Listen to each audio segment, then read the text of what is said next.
So hi everyone. Uh, in this video, we are going to discuss about the one of the very important applications of the op amp, that is operational amplifier. The very important application is waveform generator. So the op amp work as a waveform generator. So we have a square wave generator and triangular wave generator. By the help of the op amp or by employing the op amp in our circuit, so we can generate the square wave or we can generate the triangular wave. Okay, so this is the circuit of square wave generator.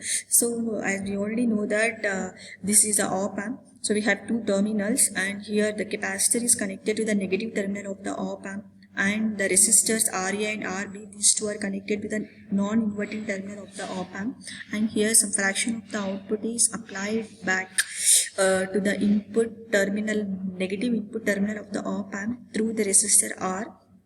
So let us consider the voltage across this resistor RB is indicated by VB. So ideally, whenever we have no input signal, the output will be 0, right? So Vout equal to 0. So whenever there is no input signal, Vin equal to 0. But practically, even though we have no input at the, so we are not applying any input at the input terminals of the op amp, still we have some output voltage, right? So the concept is here. Ideally Vout equal to 0 volts when Vin equal to 0 volts, right? But practically Vout is not equal to 0, right? Whenever Vin equal to 0, right? So here, so we can calculate this VB value because this resistors RA and RB form some voltage called VB here. So whenever Vout equal to 0, actually we already discussed about input offset voltage or output offset voltage something. Okay, so because of that output voltage, still some output voltage exists whenever Vin equal to 0, right? So here VB, so if this voltage is existed, then automatically some voltage will be there across this resistor RB, right? So according to the voltage division principle, so we can calculate this VB value. VB equal to this voltage is multiplied by RB divided by RB plus RA. Okay, that is the VB voltage, right? As Vout not equal to 0, definitely VB is not equal to 0, right? So according to the virtual ground concept, here at the non-inverting terminal, VB voltage is present. So definitely according to the virtual ground concept, the same voltage VB will be applied at the inverting terminal of the op amp, right? So whenever we have some positive voltage or whenever we have some voltage across this capacitor, and definitely this capacitor is going to be charged to the maximum value of the VB voltage, right? So here now Vin at pin 1, 2 equal to plus VB. So here the output voltage Vout max equal to AV is multiplied by Vin. The output voltage will be amplified by the gain times into Vin, right? So here the output voltage will swing in between plus Vmax and minus Vmax, right?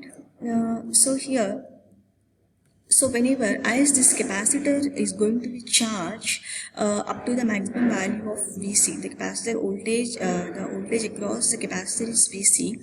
So as this capacitor voltage increases, so whenever this condition arises, that is what the voltage across the capacitor becomes greater than the voltage across this Rp, right? Because this RP is the input voltage, right? So whenever the capacitor voltage is greater than the VB voltage, so what does it mean here?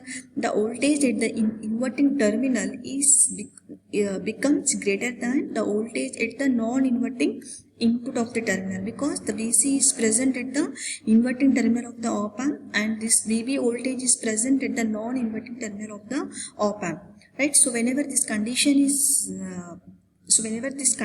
occurs, so now the capacitor voltage, whatever it has stored previously, so that voltage will be degraded, or the capacitor will discharge.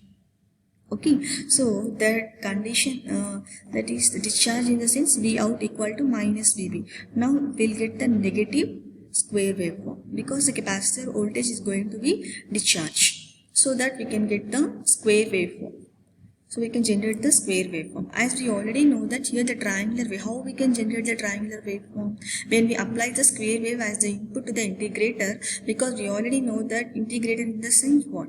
Integration of input voltage. The output voltage of the integrator is integration of the input voltage. When you integrate the step voltage or unit step, then we'll get the ramp. So this is ramp in the sense what? So we'll get the triangular waveform, right? So in order to generate the triangular waveform, first of all we should generate the square waveform, right? So in order to generate the square waveform, so we should use the square wave generator. After the square wave generator, the output is what? Square waveform. This square waveform is applied as the input to the integrator, then we can get the triangular waveform, right? So in this way we can in this way we can generate the triangular waveforms by using the triangular wave generator. Okay, thank you.